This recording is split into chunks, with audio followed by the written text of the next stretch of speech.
Lunchtime. Lights, Camera, Snacktion by Natalie Reiss. This is a great graphic novel choice. Peony was minding her own business, working at the bakery one day when a woman walked in, looking, well, a little odd.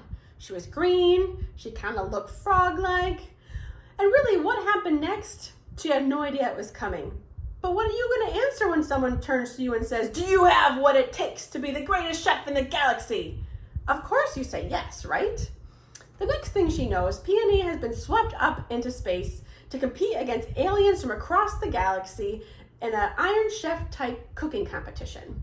She's offered a chance to compete for fame, for glory, for 20,000 solar bucks. Sounds great. How can you say no?